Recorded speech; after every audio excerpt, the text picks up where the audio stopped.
اصلا نمیدونم کدوم دانشگاه رشته‌مو داره.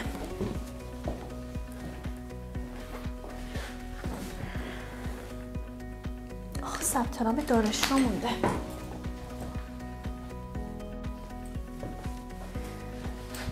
ثبت نام کردیم و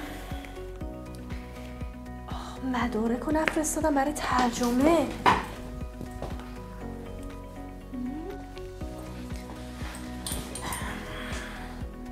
آزمون زبان ورودی کیه؟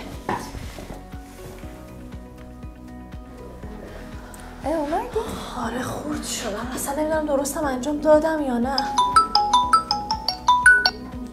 الو؟ سلام. نامه قبولی دانشگاه اومد؟